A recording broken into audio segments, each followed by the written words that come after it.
Welcome everyone. Thanks for being here for this very special occasion this afternoon.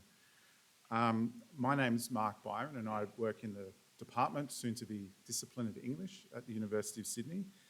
And it's my great pleasure to welcome Professor Mariken Teeuwen from the Netherlands. I'll say a little bit more about Mariken and her work in a moment. But first things first, I'd like to make an acknowledgement of country. As most of us know, here we are on Gadi land, the land of the Gadigal people of the Eora Nations, and I'd like to extend my respects to elders, past, present and emerging. And as we went through in our little huddle on Monday, I explained the processes and kind of protocols of acknowledgement of country that have tended to coalesce over the last few years, and how there are protocols, formal or informal, but there are opportunities to learn as well. And one moment might present itself here for those who may not be as familiar with the traditional significance of this particular part of Gadigal country, the Camperdown campus of the University of Sydney. I won't dwell on this for too long, but the main quadrangle, of course, is the dominant building iconographically on the campus, and it's set, as you would expect, up on a rise. And if you look at some of the oldest photographs of the university from the 1850s and onwards, the main quadrangle sits in great Gothic isolation, usually with a bunch of cows and sheep and so forth milling around, maybe before the students got there. So it was set on farmland as it was out of the colonial kind of context. But of course, this part of Sydney's been a location and a conduit of knowledge and learning for tens of thousands of years.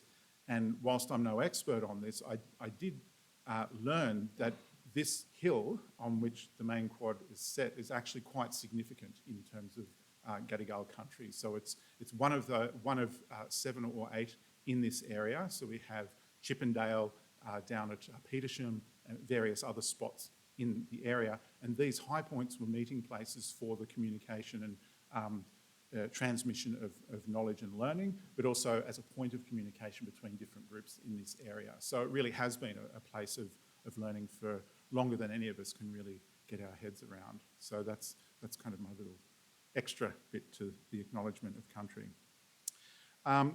Thank you all for being here today. I'm sorry to drag you out of the beautiful sunshine, but it's great to be here to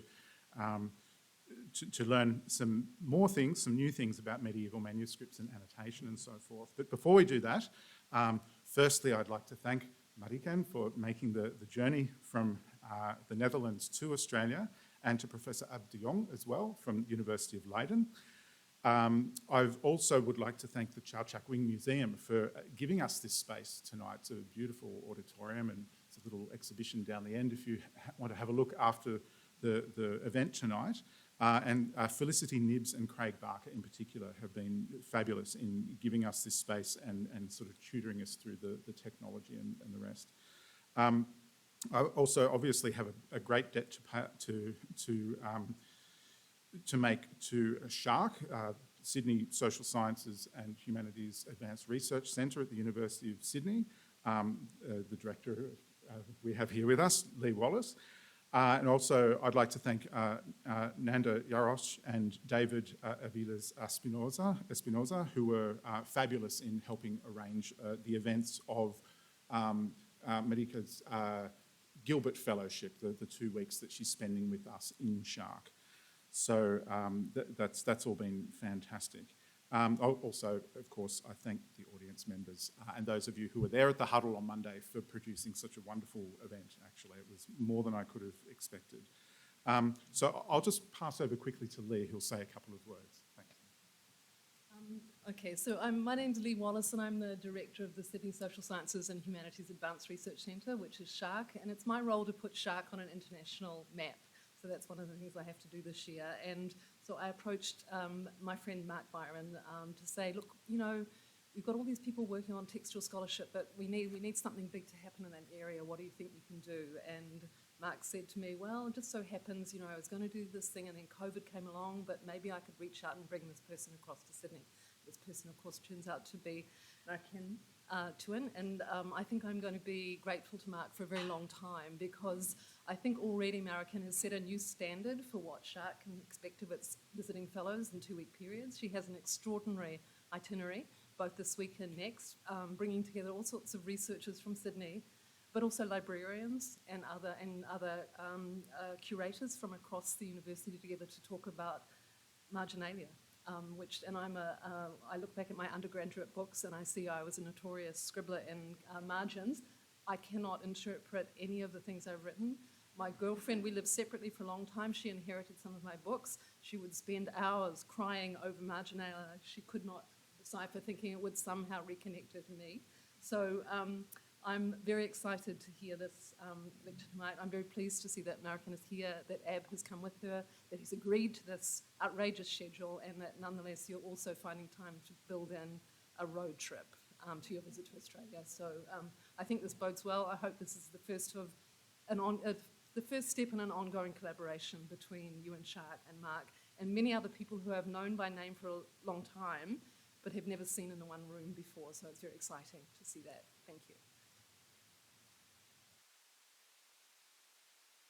Mariken, I'll try not to embarrass you too much, but I do want to give you a proper introduction. But just speaking about setting sort of land speed records with our schedule, we've just come from the Rare Books and Manuscripts collection in Fisher Library, where Julie Sommerfeld gave us a tour. Some really amazing, really quite varied collection of manuscripts and early printed books. So that's yet another thing we have to thank you for. You were the catalyst for that wonderful tour that we just had. So, without further ado, Professor Mariken Teeuwen is an intellectual historian of the early Middle Ages who combines knowledge of the practice of medieval learning with the development and design of digital tools. Another reason why this visit is very significant for us. So she manages the divide between some of the traditional disciplines of medieval Latin philology and opportunities afforded by developments in digital humanities, which is of interest to many people in this room. She is professor by special appointment at the Institute of History at Leiden University and senior researcher at, if I get my pronunciations correct, the Huygens Institute for Dutch History, is how I'm going to translate the Dutch that I have in front of me, in the Royal Netherlands Academy of Arts and Sciences. And she's a member of the International Committee of Medieval Latin. Professor Teeuwen heads the research group Innovating Digital Editions and leads the project eCodices NL, which I strenuously encourage people to go and look at if you haven't already. There's the URL is in some of the advertising, but you can ask me afterwards perhaps. Some of her major publications include what I consider to be the magisterial monograph Harmony and the Music of the Spheres, the Ars Musica in 9th century commentaries on Martianus Capella, which came out with Brill in 2002, as well as some really key articles and essays in the field. I've just picked out a couple of things today. The 2018 essay Practices of Appropriation, Writing in the Margin, which appeared in the Cambridge collection of essays, The European Book in the 12th Century, as well as a co-edited book with Irene van Renswood, the annotated book in the early Middle Ages, Practices of Reading and Writing, and that came out with Brepols in 2017. Another one of the books that I own is the edited collection with Sinead O'Sullivan, Carolingian Scholarship and Martianus Capella, 9th century commentary traditions on De Nuptiis in Context, and that was Brepols in 2011. So, as I alluded to just a minute ago, Professor Teeuwen is the recipient of a Gilbert Fellowship at SSHARC, and we're extremely lucky to have her visit the University of Sydney. I'm particularly grateful to her for making this trip in such precarious times, given that this fulfills a long-standing aspiration to collaborate, but we, of course, had to put that on hold for a couple of years. So we held a SSHARC research huddle on Monday on the topic of reception, the outstanding success of which stemmed from Mariken's brilliant opening talk on the glosses and autograph of the 9th century Carolingian scholar John Scotus Erugena, who's very close to my heart. Without any further ado, please join me in welcoming Professor Teeuwen, who will speak today on the subject, Finding the Reader in Medieval Manuscript Margins. So, thank you.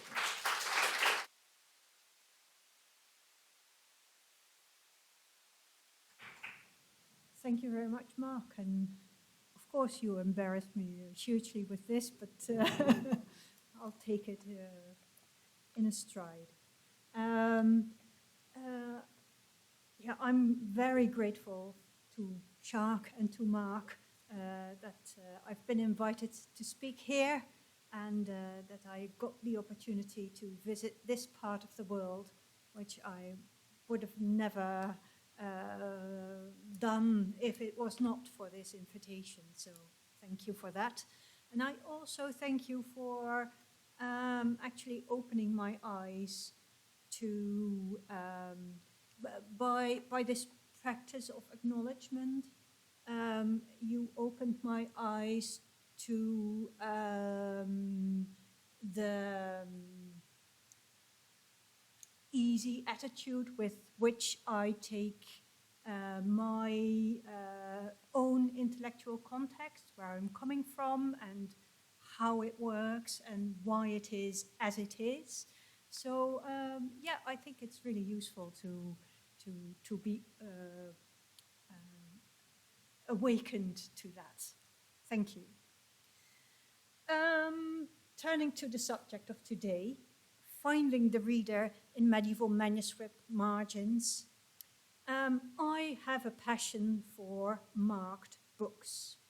And this photo was taken in Cambridge University Library just a couple of years ago, and it represents, I think, our current stand on writing in printed books. As long as they are not owned by yourself, you're not allowed to write in them.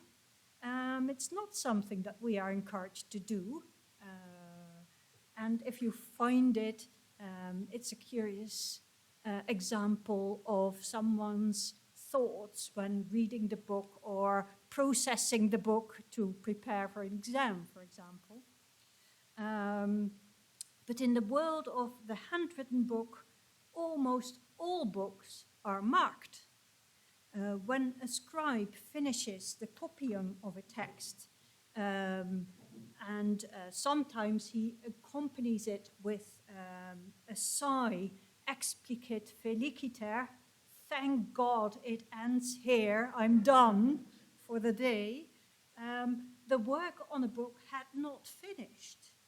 The text still had to be structured, checked, corrected, omissions were to be filled in, and in many cases glosses or annotations were added to the text to provide commentary, explanations, summaries, a list of subjects or some other kind of guidance for the reader concerning the content of the text, to point out its usefulness and maybe reliability or irreliability.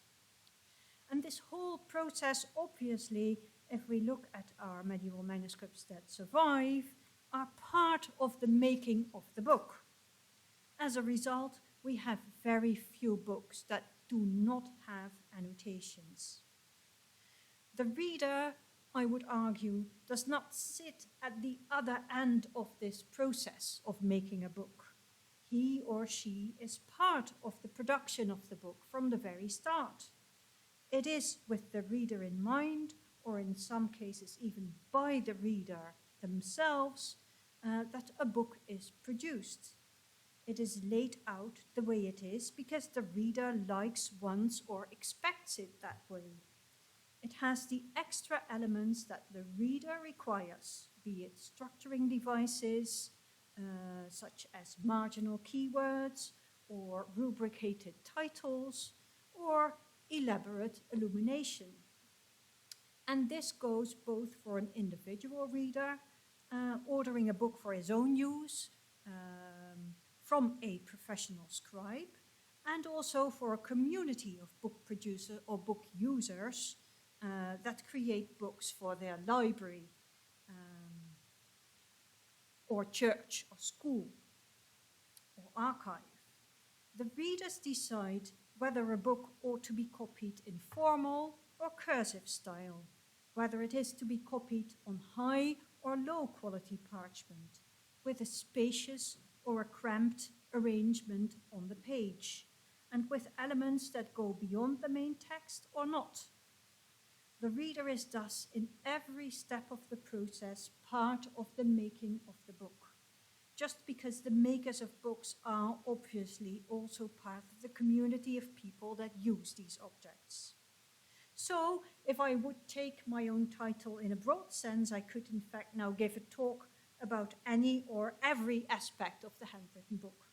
But I'm not going to do that.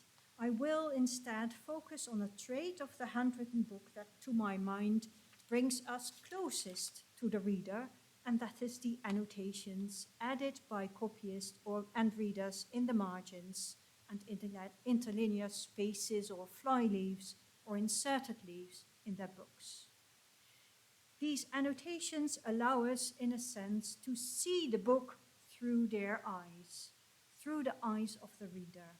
We see how a reader was interested in certain things and highlighted those in the text, how he or she tried to make sense of the text and add explanations, translations, summaries, schemes, how they were criticizing the text also by pointing out what other books or texts had to say about the same subject, or marking it up with signs especially used for textual criticism and content criticism.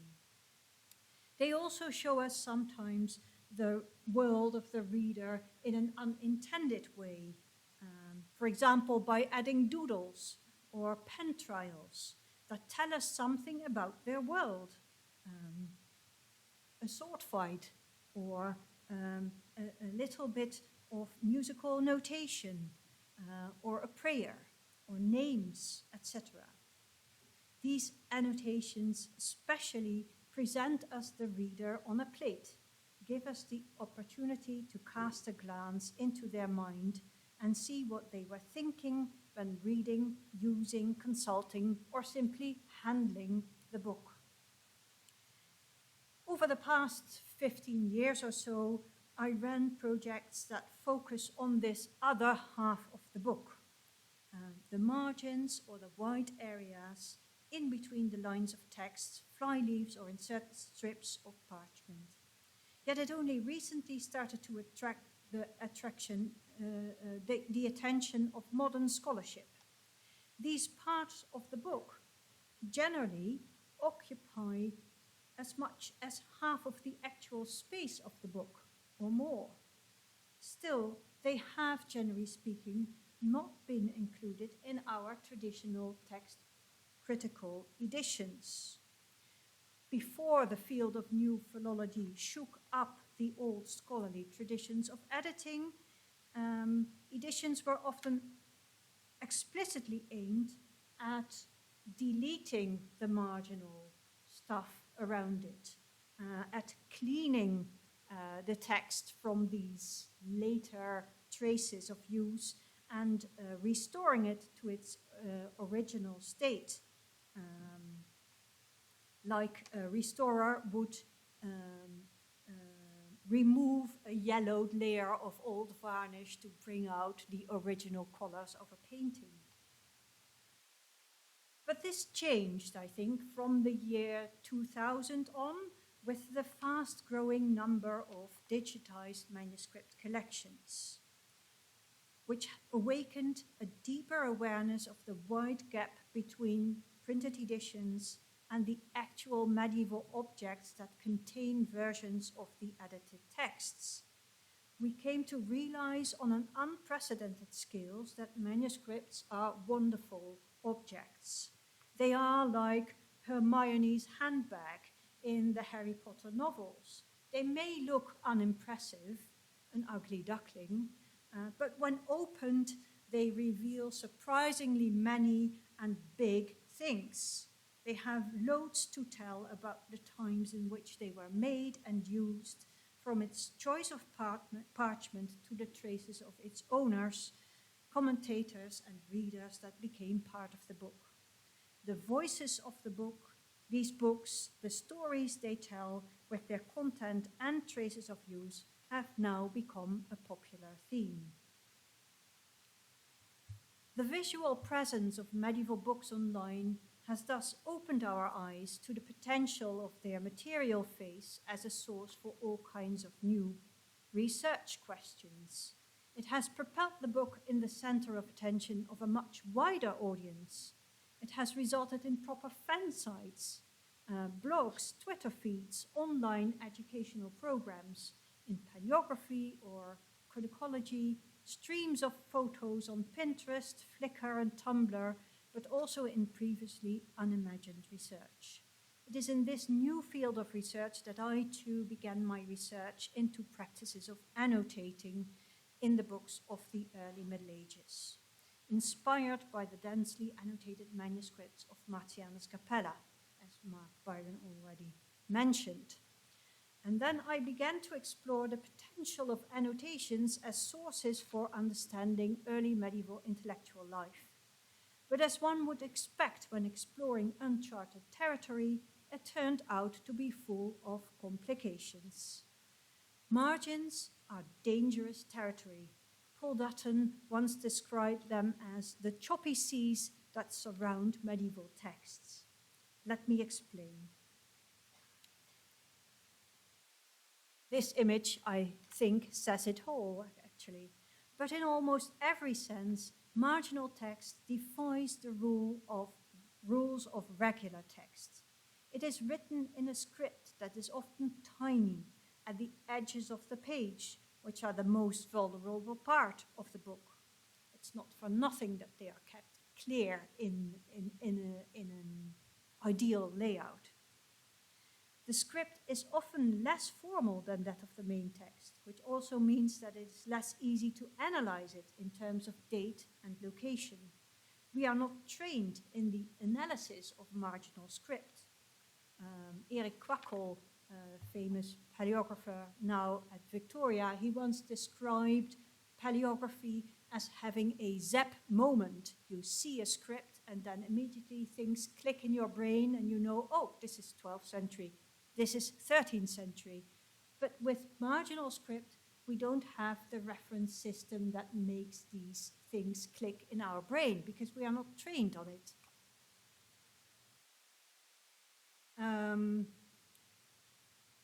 Often also the script is more informal, more personal, or just different because it's cramped in such a limited space.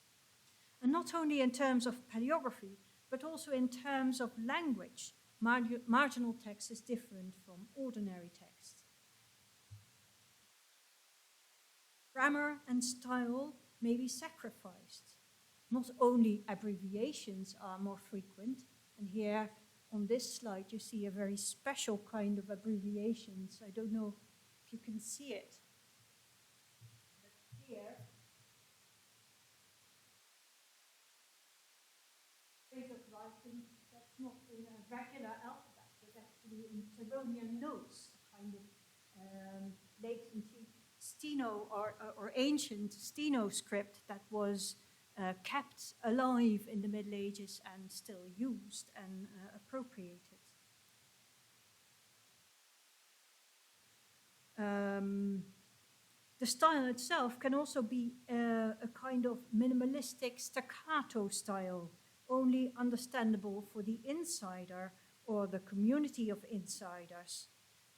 And since we are separated from author and insider by a gap of hundreds of years, we are at a great disadvantage when we try to understand what's going on.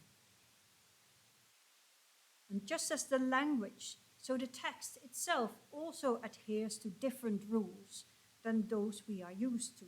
Marginal text does not fit the model of an original that is transmitted and as part of its transmission undergoes subtle changes, which can then be interpreted as corruptions. In the case of marginal text, there's much more freedom for the copyist, who can pick and choose what to keep, what to leave out, what to change. So the contours of marginal texts are really fluid, much more so than that of ordinary text.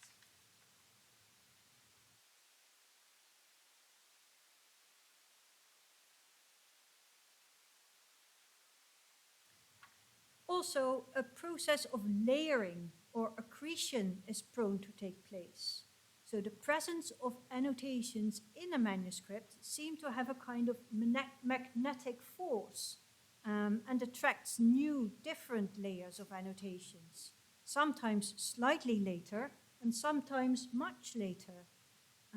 But these layers then also get copied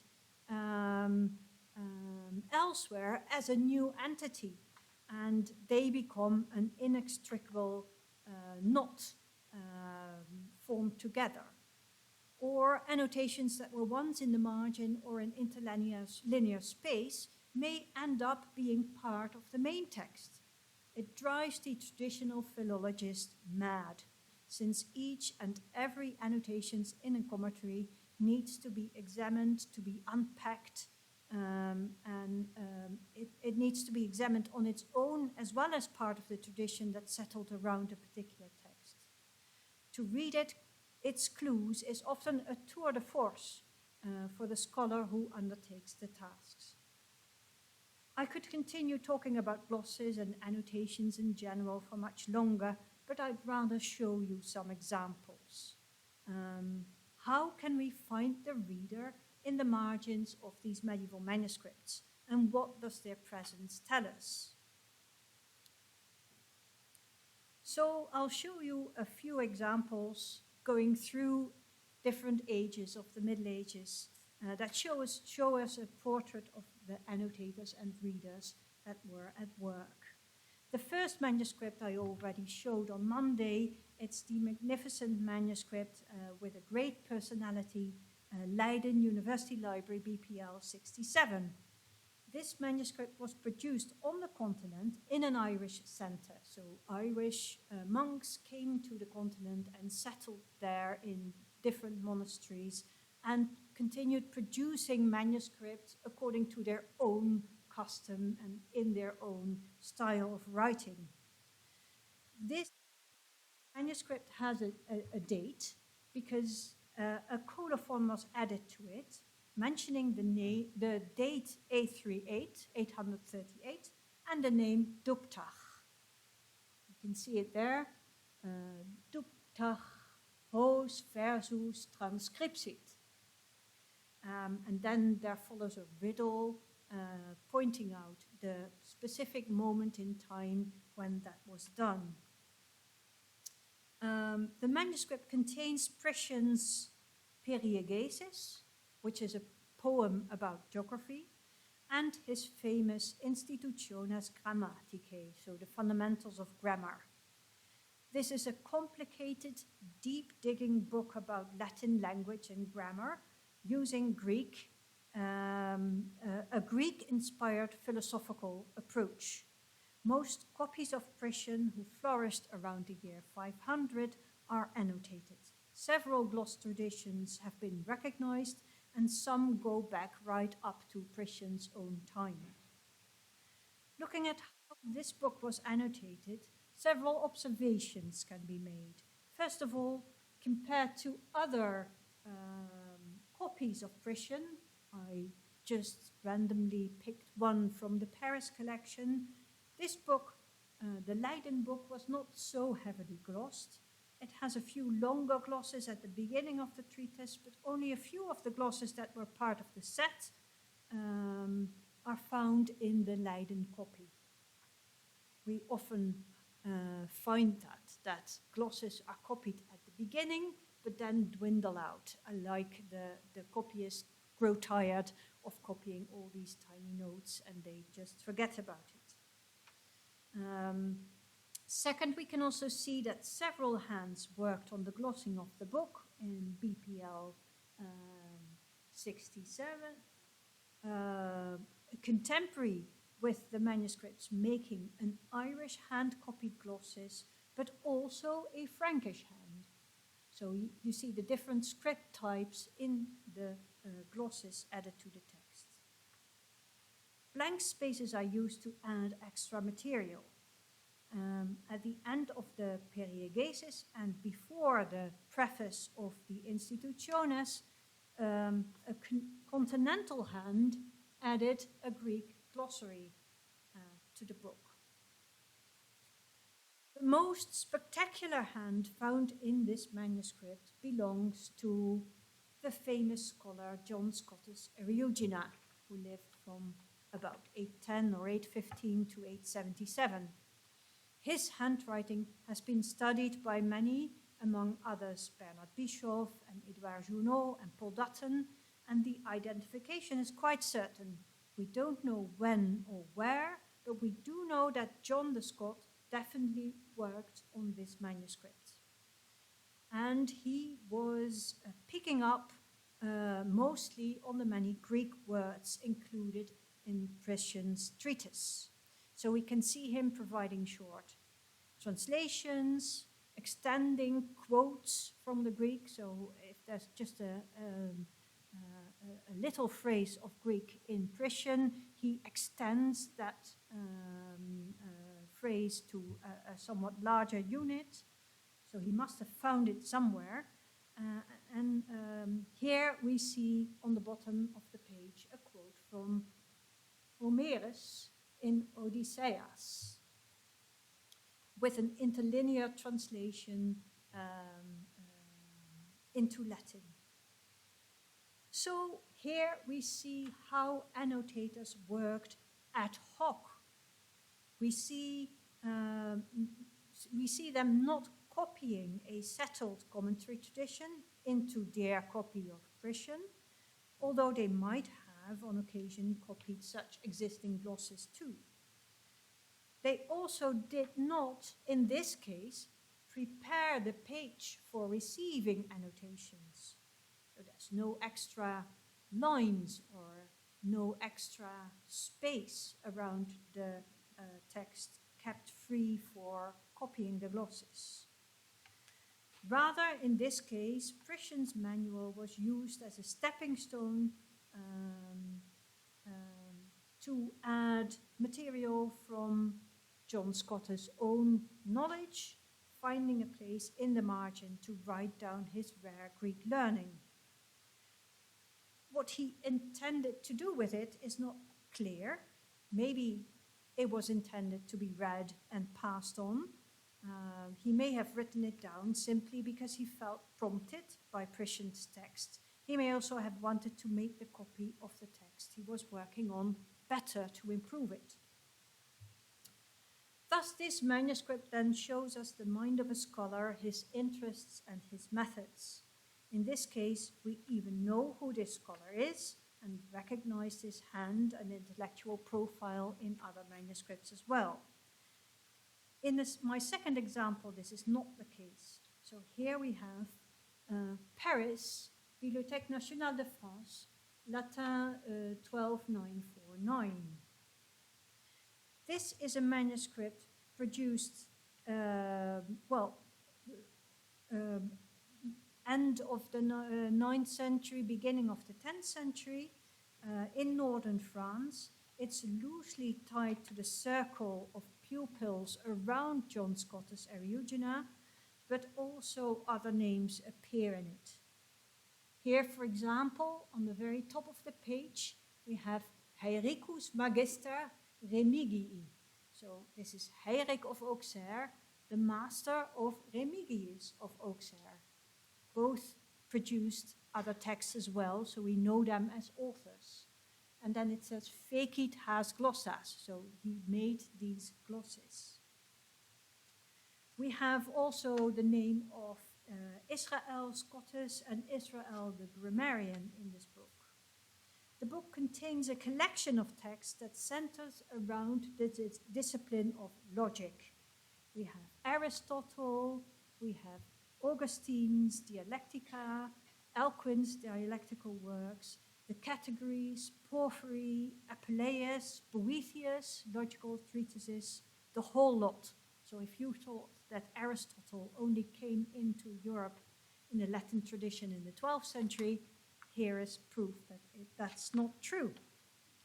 The book is densely annotated at certain texts.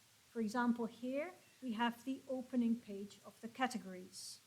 But it also shows a different style of engagement with text, for example, in the form of inserted leaves, slips, on which notes are made. These are often little collections of extra material that was added, sometimes to support the points that were made in the main text, but also sometimes to contrast them or even contradict them. There is a dialectical engagement with the topics in the text that forms the basis of the dialectical method we find later fully fleshed out in the context of the medieval university. Yet, here we can see that in fact the method of scholasticism was not new. It was anchored in the older tradition of working with text, of correcting it and checking it and comparing it and bringing it into perspective by referring to other texts. The notes and added slips of paper, of parchment, give us a tantalizing glimpse into how this process worked in this particular manuscript. In the margins, we also find a number of diagrams summarizing and visualizing the context of the text in an abstract figure. And these diagrams bring us to our next example, which is a manuscript from Munich, Bayerische Staatsbibliothek 14272. This manuscript has a clear date and place, even a clear name attached to it. It was written in Chartres or Regensburg after the year 1006 and before the year 1028 or 29. It opens with a full-page picture of Hartwig of St. Emmeram, dedicating the book to the saint. Hartwig studied with Gilbert of Chartres for some time, and this book shows that aspect of him. The book is a curious mix of texts about music. We have Boethius' Fundamentals of Music, and also the Musica and Scodica and Kyriades, and texts about logic, mainly Boethius and Cicero's Topica. And in addition to the marginal annotations in the spaces between the text, we can see how Hartwig himself filled the blank pages with diagrams and figures. And on these pages, we can see how he works to process the texts he studied, how he broke it down into chunks that he then gave a place in his own mind map, maybe we could call it, to process it in his brain, summarize it and systematize it. My last example is from the third quarter of the 13th century. This is Paris, Bibliothèque Nationale de France, Latin 17806. It's a university textbook with texts from the Logica Vetus and the Logica Nova. So here we have the new logic coming from the new strand of logical texts via the Arabic into the Latin world. We have Aristotle's Predicamenta, Peri Herminias, Liber Sex Principium, Boethius De Divisione, Topica, Aristotle's Sophisticis Elenchis, etc. It's a whole compendium made for the Faculty of Arts of Paris, obviously for the purpose of studying the arts there.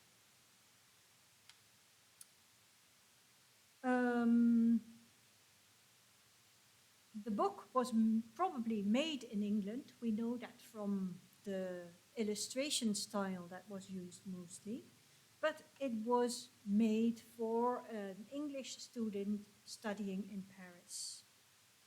It was part of the collection of the Church of Notre Dame in Paris, at least from the 17th century on, but I guess it was already there in the 13th.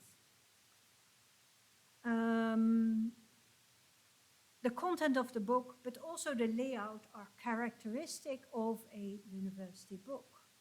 On the left, you can see how the page was divided into a grid. The yellow lines are mine, of course. And each section could house commentary. And this way, the page could contain lots of commentary without making the reader lose his way. It would still line up roughly to the lines in question in the middle of the page. Secondly, small but detailed illustrations are found in this beautifully executed book that reveal its function.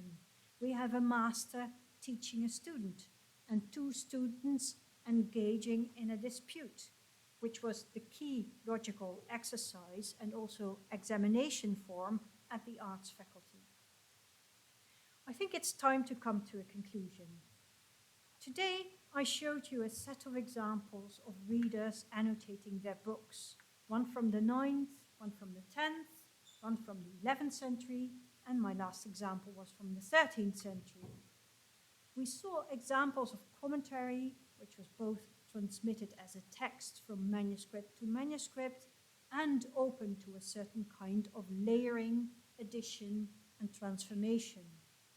Commentary texts are almost always the result of a dynamic process, and their shape and content are only rarely fixed.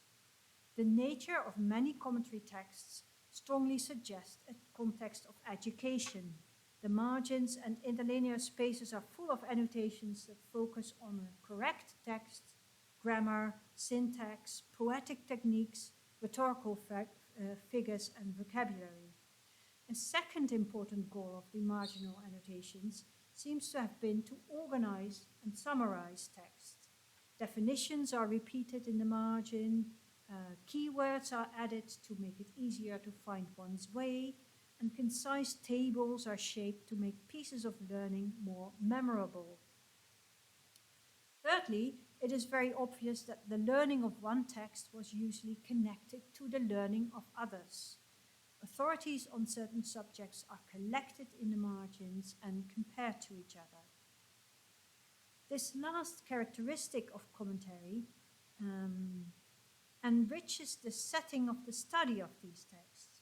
Traditionally, books with annotations or commentaries are seen as school books, but they should also be seen as books of scholarship, scholarly discussions, and dossiers for scholarly disputes.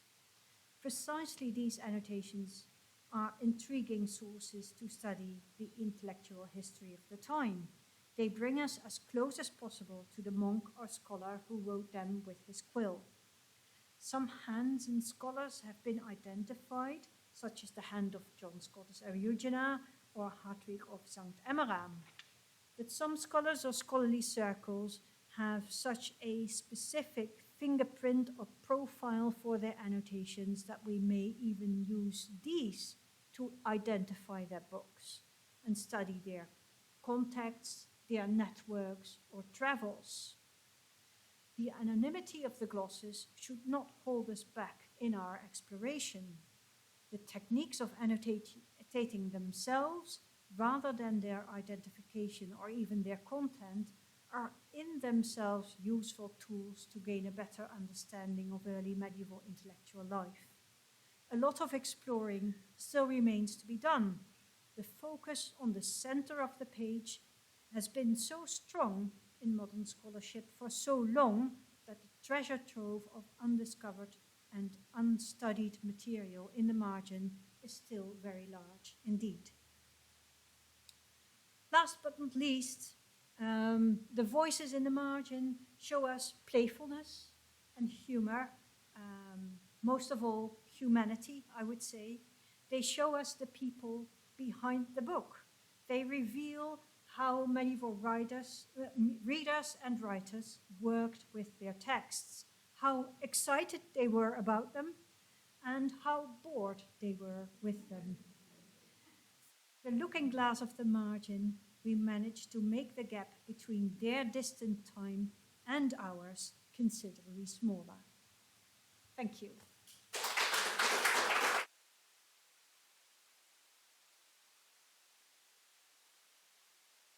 There's time for questions. We have plenty of time for questions, actually. I bring a little bit of bad news. Maybe in the upstairs in the photos we decided that afterwards. So that does actually give us more time for questions. Not on that subject, on another subject. So please, if, we have a roving mic, so if people have questions they'd like to ask or comments they'd like to make, please.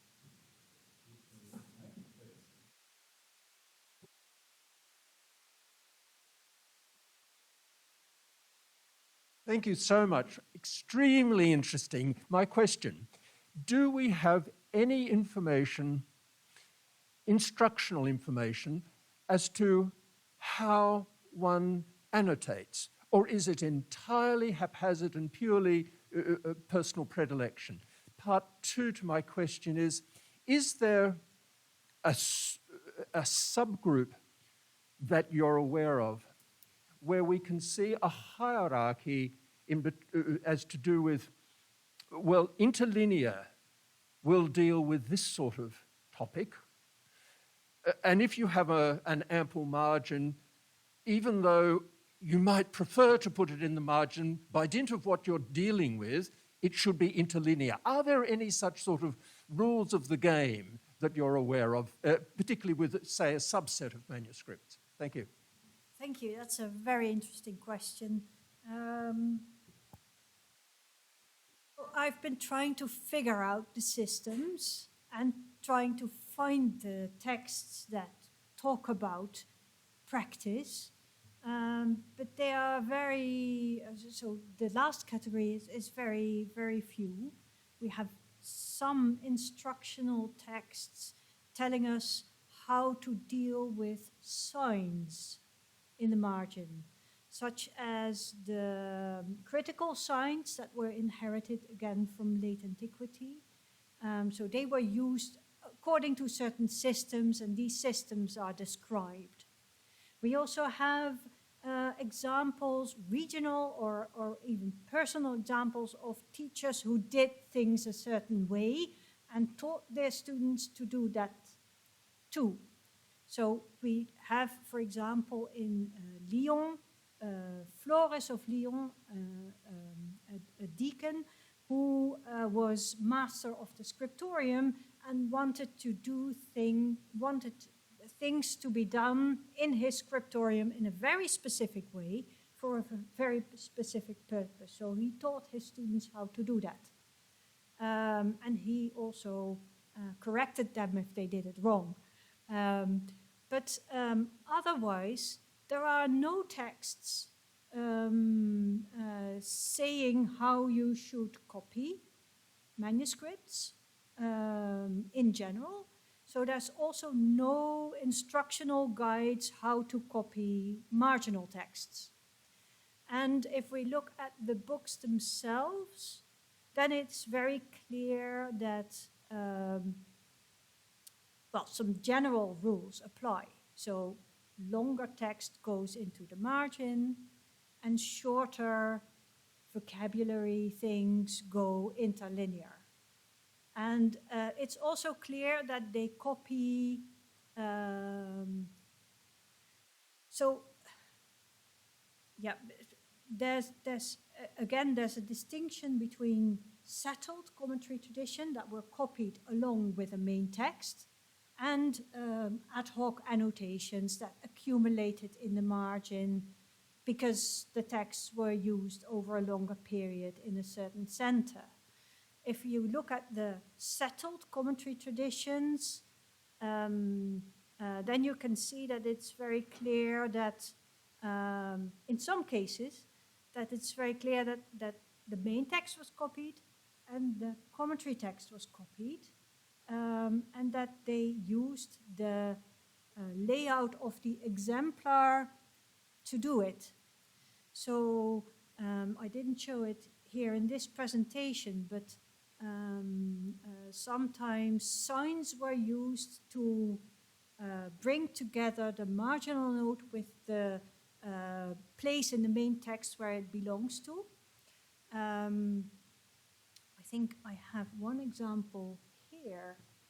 So you can see here, this is a peculiar manuscript from Cambridge University Library, and it has a fish in the margin and a fish there in the main text that marks the place where this marginal note belongs. And so that's a one-off. I've never seen anywhere else animals used for this. It's our note number, right? But you can see that from copy to copy, sometimes these signs are actually copied along. So then you keep the main text, but you also see it on the page.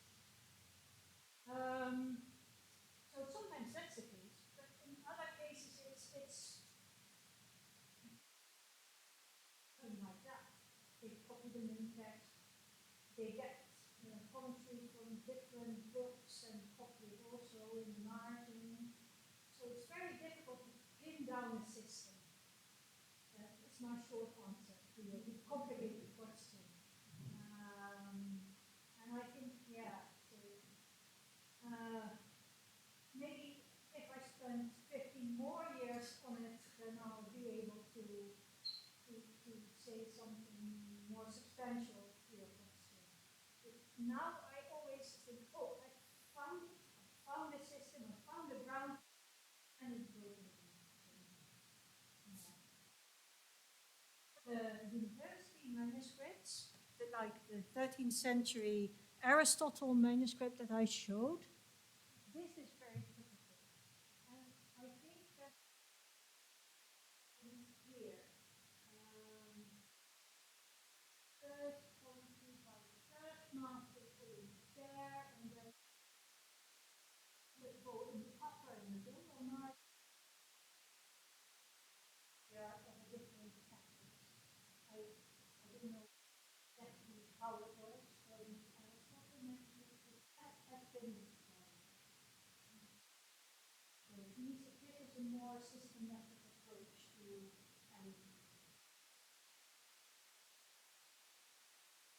especially then, let me see, well, this. Or one of the first examples, this.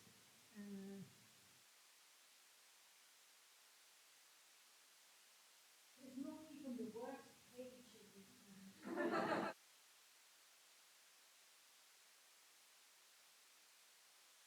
Yeah, you can see here the signs that I used to connect to the main text, the place to the main text.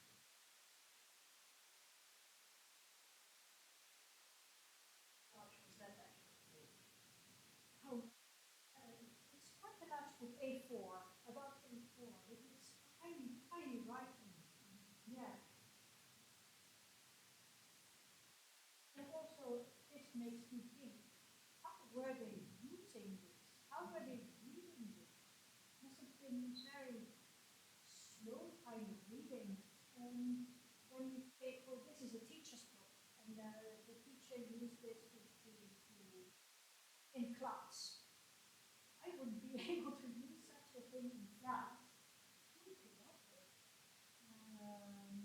You have to be very slow and very studious to make your way through all these layers of text that are brought together on one page.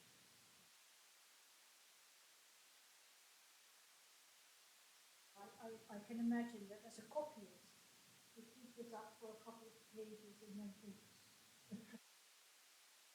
my head hurts.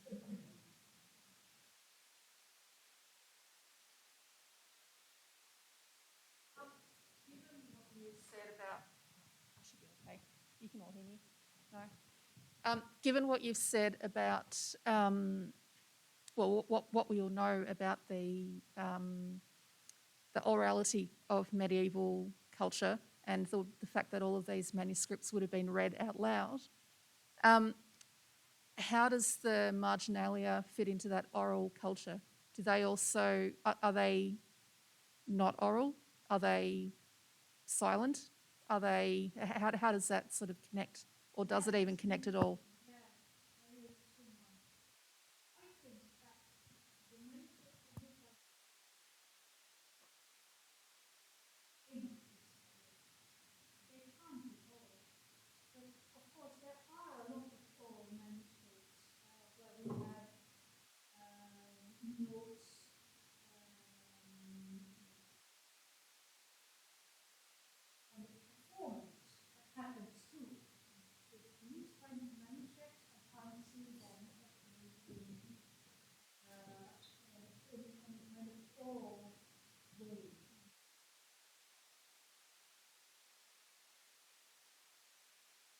Elements that can't be oral, like the Teeuwen or the diagrams and figures. They can't be oral. They can be used by a teacher to explain something, but they can't be read out.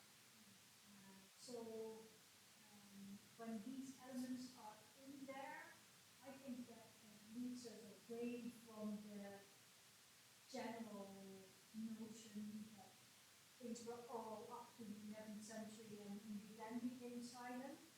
I don't believe it. Silence can go on before that. And this is true.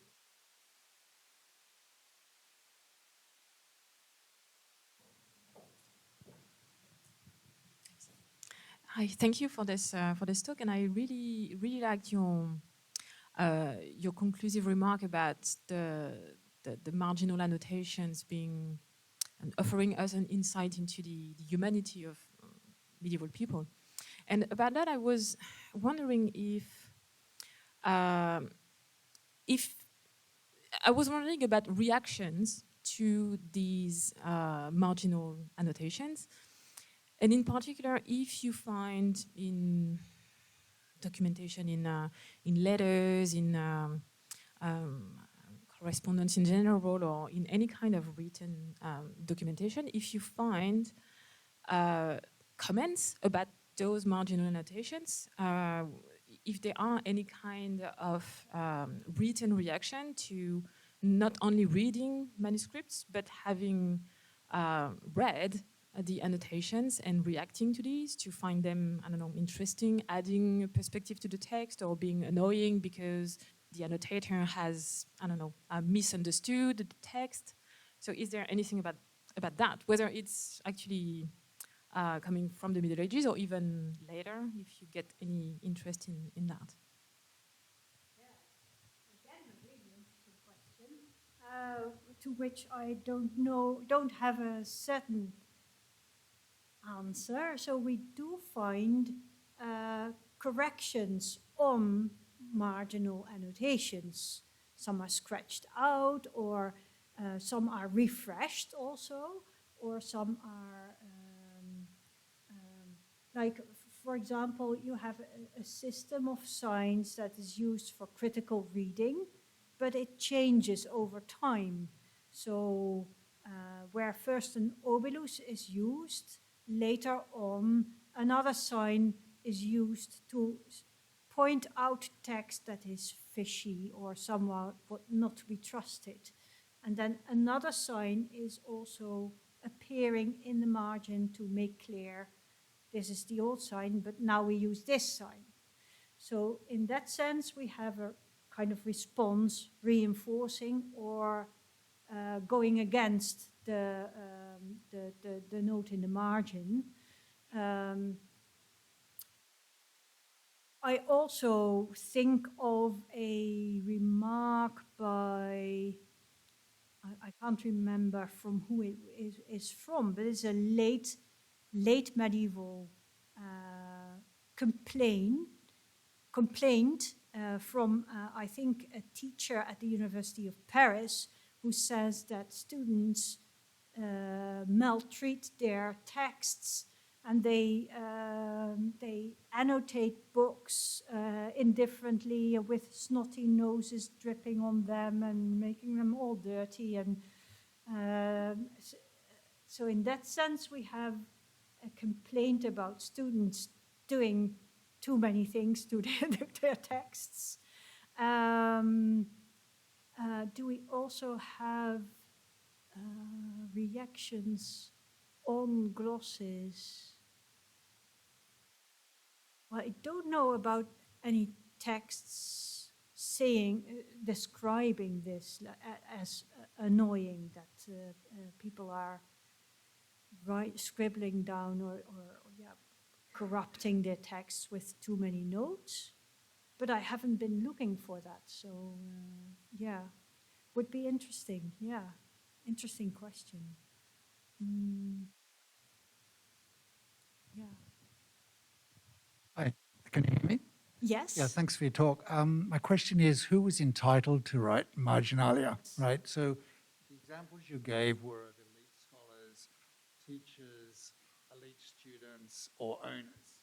Right? Yeah. Now, given how hierarchical society is and how Yeah. expensive manuscripts are, Yeah. I would have thought that a first-year novice would not be entitled to write in the monastery's copy of text X, right? Yeah, So this is that the case? I mean, you just mentioned students, right? Complaint. I would have thought that those students own those manuscripts. So you're not talking about a student writing, first-year student writing in the monastery's copy, right? Is that the case? Yeah, so yeah, this is also a highly debated subject in manuscript studies. Who was allowed to write in a manuscript?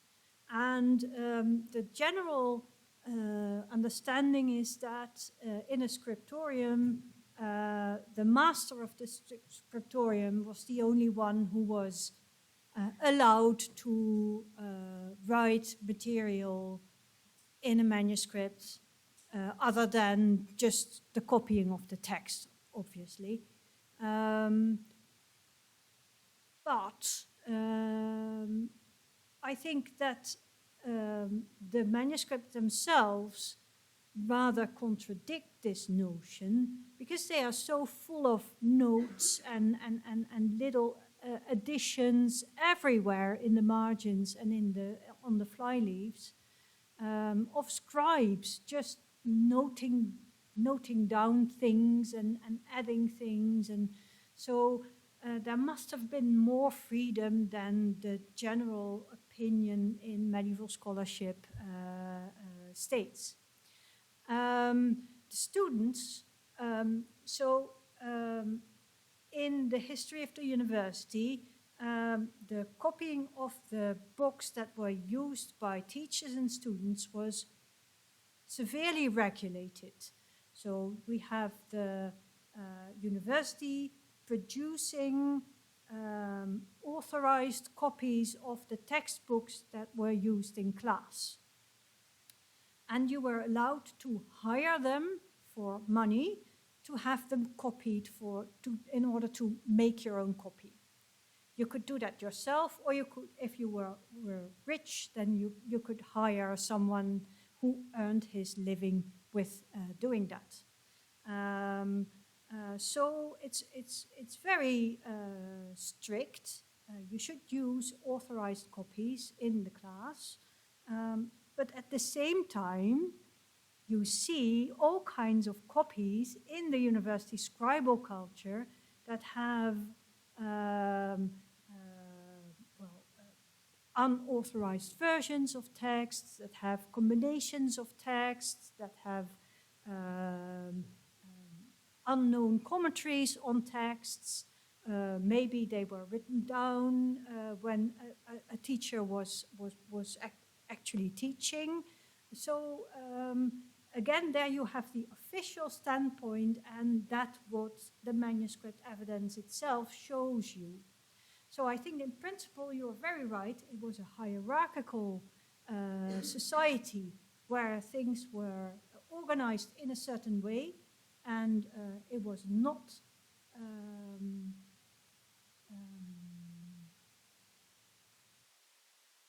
vanzelfsprekend. It was not obvious that someone could write in a manuscript, but in practice you see a lot more freedom than the rules state.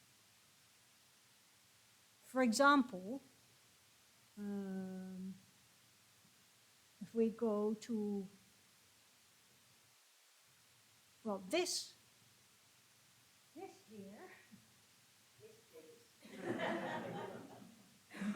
very weird, right? This is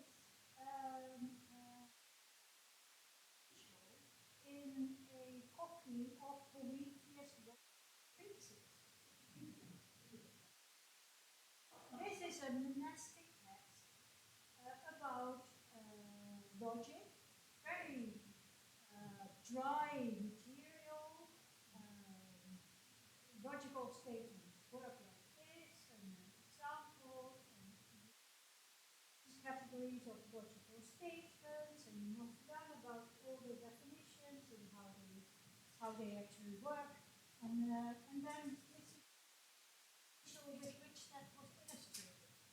And in the same manuscript, there's a list of examples laid out in 3 columns, 4 columns, and then on the top of it, a large penis hovers. Or this illuminator was obviously somehow preoccupied with the and this is a 13th century manuscript with Prometheus, the Consolatione Philosophiae. So this is the section where the Wheel of Fortune is discussed. And then a 14th century comes in, writer comes in, commentator comes in, and illustrates it with his own Wheel of Fortune.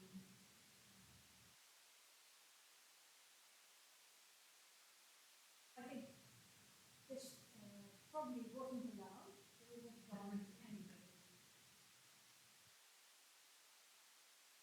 I've got the microphone. Mariken, thank you so much for that. I have a question about language. My area is later centuries, and so I was very stimulated by what you said about the era of translation and the pre-existence of Aristotelian texts in on the continent in this era. And so, for the, let's say, 13th to 17th century, the story of marginalia is one about the Western European mastery of multiple languages, first classical Latin, and then Greek, and then, Syriac and Hebrew, and Arabic, and indigenous, and eventually Asian languages. So, but in the 500 years before then, we also see multiple languages in the margins, Greek. And so what's the story of sort of the use of the margins for languages other than the main script of the text in terms of the reception of, all the traditions that are coming out of antiquity and late antiquity? It's clearly not the same model as those later centuries. What is the story of, Greek and, do we see any Arabic or they're not really, people aren't dealing with, so what is the story that we can tell about other languages in the margins other than the main text? Main text language, I mean. Yeah, that's a nice question, because glosses were originally studied because they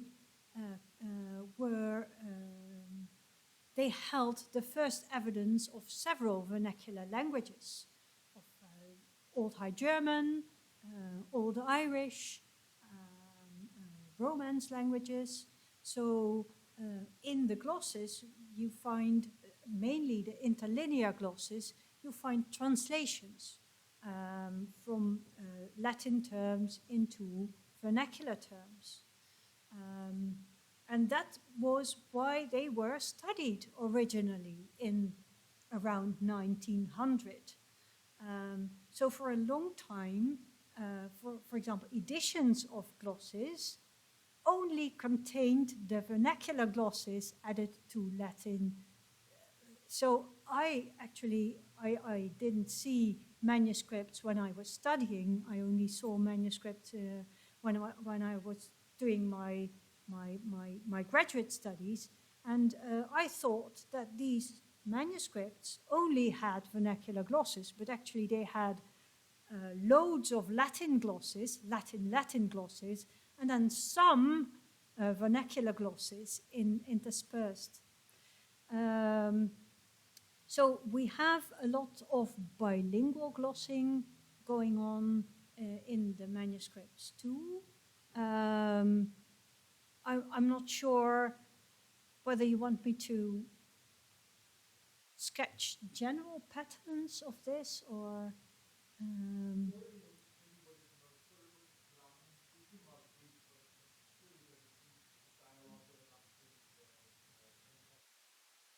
yeah.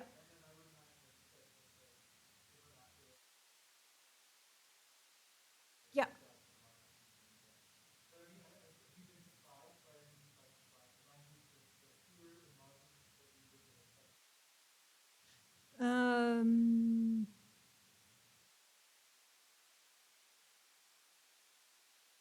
No, I haven't come across something that really shocked me. But you can see that in the 9th century, scholars were very interested in Greek, Hebrew, and that so the bilingual glossing, the Old High German and Old Irish, that's also really interesting in terms of grammatical teaching. So the grammarian handbooks, they have those bilingual glosses because clearly it's about language and vocabulary and translating and understanding the structure of a language. So there it is useful to bring in vernacular terms and examples. For the later periods, so Arabic, we only find it, well, I think from the 11th century on, combined with Latin. I don't really know a whole lot about it, but so we also have the genre of glossaries, of dictionaries, as you could call it, of different words in different languages translated with Latin words. And here, of course, there's a close connection to glosses that you also find in margins and interlinear spaces. One of the questions I struggled with was, were these glossaries used to annotate texts? How did they, goes back to the first question that was asked, how did they write these glosses? How did they compose these glosses? Did they use books from the library to add new stuff in a text? Or was it all from the mind, from the memory, and from copying? I don't know a certain answer to that, but I definitely think that there's an overlap, the same kind of background of what knowledge is, of what learning is, goes through both traditions, the glossaries and the glosses. So someone has to look into this and find out precisely how this works. I tried to get my PhD to do that, but she went off in another direction.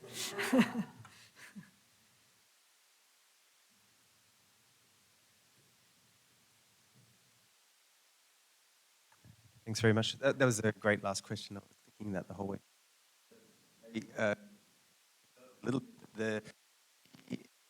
You mentioned the Irish monks on the continent who were producing Latin manuscripts, but also using Old Irish in the marginalia, I believe, from what you just said.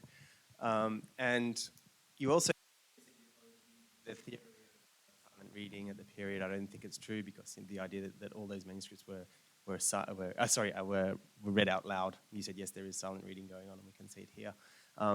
And it made me think of the probably out-of-date books now, but was it Sanger and Parks and the theories about how silent reading evolved, and the theory was that it was the Irish monks whose relationship to Latin, they found Latin very difficult compared to the continental monks.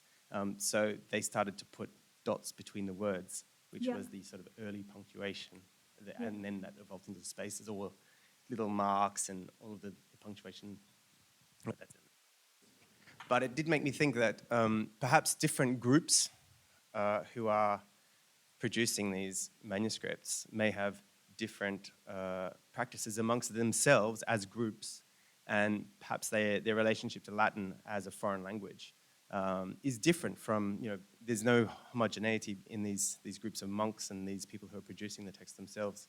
And is there in your research any evidence or things that you've noticed about different, different relationships of foreignness and nativeness with respect to the production of this marginalia?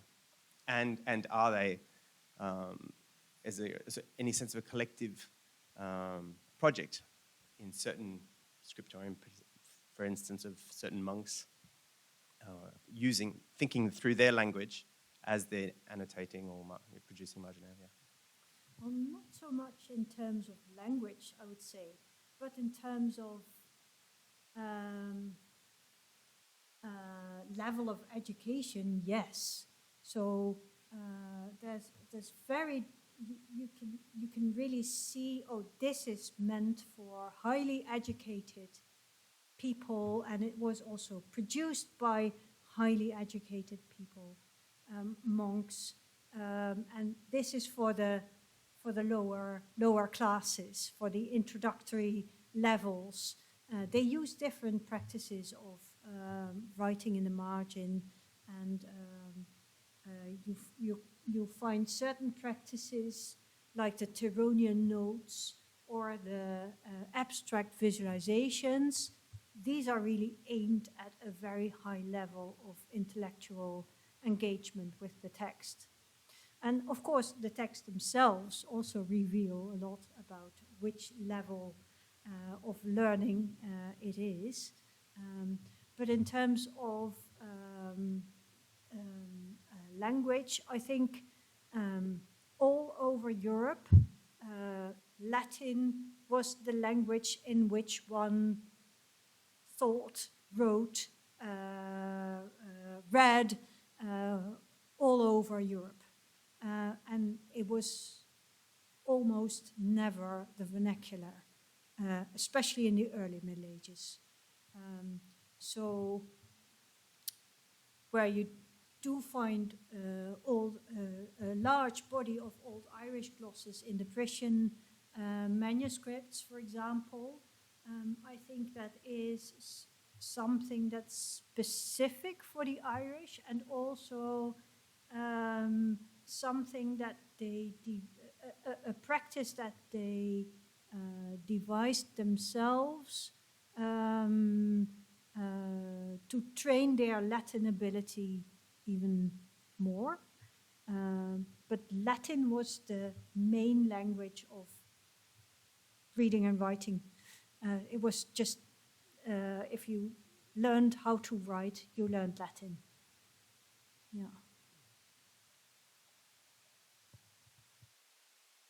Does that answer your question? No, probably not. We can talk about it more later.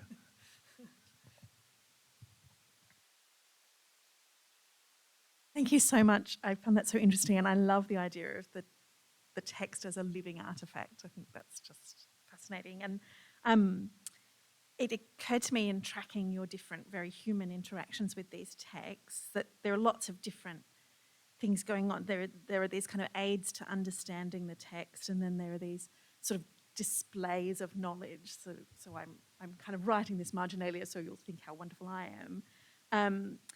One of the things that really fascinates me is engagement directly with the author, and I'm particularly interested in whether you can see in the marginalia whether there are kind of norms that get challenged. And so, for instance, some of the texts that I work on are very strongly, they're kind of panegyrical texts, and they'll say things like, you know, you won't believe it, but, you know, this person was this amazing, or they'll hold up particular figures as exemplary and praiseworthy. Do you get the marginalia being used to kind of challenge that, or challenge different norms of yeah? Yeah. Kind of general question. Yeah, we have these practices too, in the margins. So actually my colleague Irene van Renswoude, she would be the better person to answer this question, because she's researching practices of censorship through the margin. And she found lots of examples of texts being added to, for example, church fathers, or church fathers who somehow in their life came on the list of forbidden church fathers, how they are marked up to warn the reader, like, this is fishy, this is not to be trusted.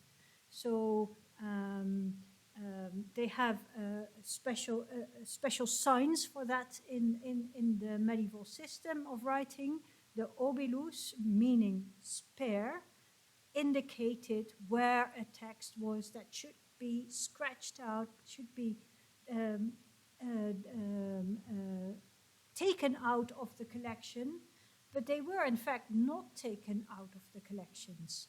They were copied with a warning, and sometimes even copied with a warning stating, this is a text that's forbidden, but we keep it here because from reading it you can learn what kind of knowledge is supposed to be forbidden, or what the wrong knowledge is, so that you can later on learn how to detect it yourself if it's not indicated.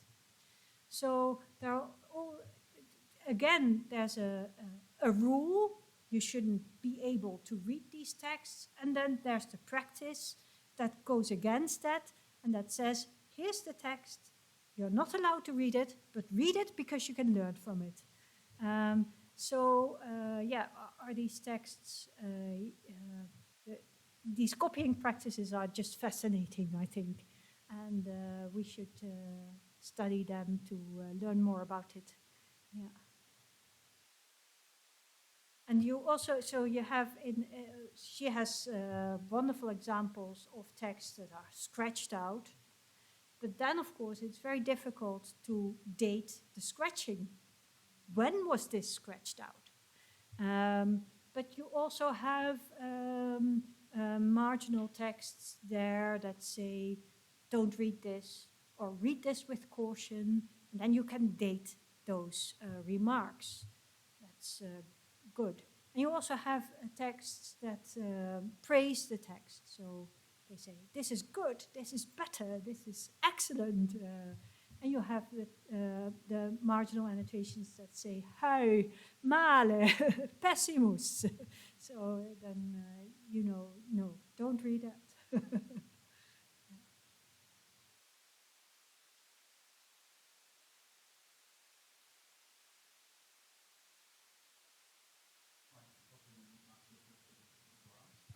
This is just a continuation of that, that theme of prohibition and censorship and that sort of thing. I'm wondering, just the example that comes to mind of the various prohibitions that happened at the University of Paris throughout the 13th century, including Aquinas at one point, or maybe 2 points.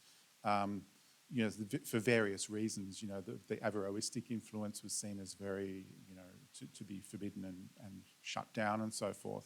But I imagine there would be a fair bit of textual evidence around that kind of regulation of which texts were deemed to be, you know, safe and orthodox, and which were to be known about as dangerous instead. But I don't really know too much about. Yeah, so I haven't studied that material, but I know there is a material in the statements of the university about these prohibitions against these texts. So yeah, that is known. But in the earlier Middle Ages, There was no institution like the university to forbid texts. The Pope was the ultimate authority to forbid texts. So then they came on a list and were forbidden. But it's very interesting to track the history of these texts through their copies, through their actual exemplars. For example, there was a large predestination debate in the 9th century around Gottschalk of Orbais, who held very contested views about predestination, double predestination. So God actually knew already in his mind whether you were going to heaven or hell. And nothing that you could do on earth would change that, because God already knew what you would do. So time is not. And then people came in against this and said, well, but what about free will? If everything is already settled, then free will it's also part of our Orthodox theology, but it doesn't have a place in this belief. So they debated in front of the king. Gottschalk lost, and he was excommunicated and silenced. He wasn't allowed to speak anymore. He was allowed to write, though, but not to speak. And if we look at copies of Gottschalk's treatises on predestination, you see that they still remain copied, and sometimes with very subtle changes, so that the sting is taken out of the text. Instead of double predestination, it is just predestination and no longer double. Or sometimes even just by reversing the sense of a sentence of Gottschalk, where he says, it is not the case, and then something follows, and then the copy says, it is the case that, and then the sentence follows. So, yeah, this has been studied by Warren Pesay, very in a lot of detail, and he pointed out that even when a text was so clearly banned by all the authorities, and it was still copied and subtly changed, and it still had a life.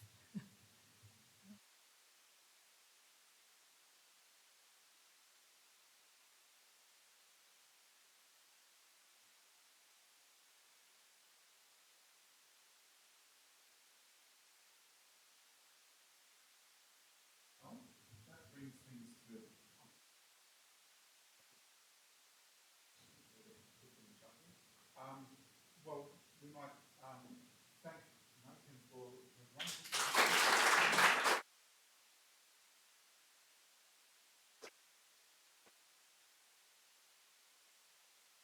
I thank you for your wonderful and challenging questions.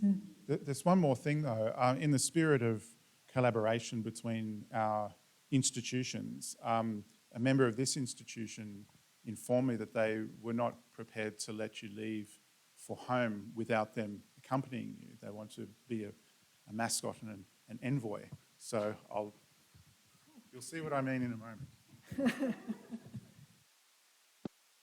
So will you take Sydney Bear with you? Thank you Excellent. so much.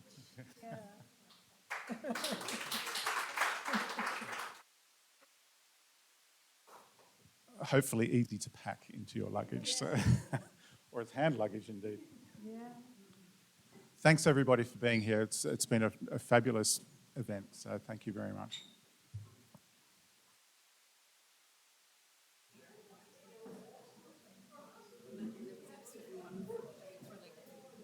Thank you. The number of times you said fish.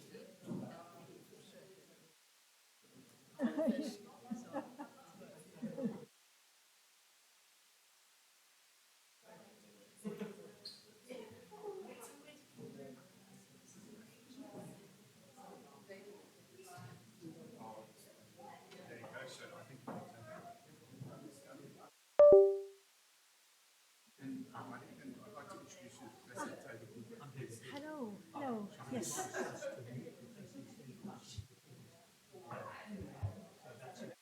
Yes, yeah, it's a good idea.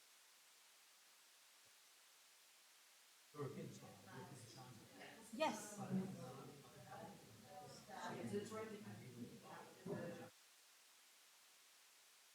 Yeah.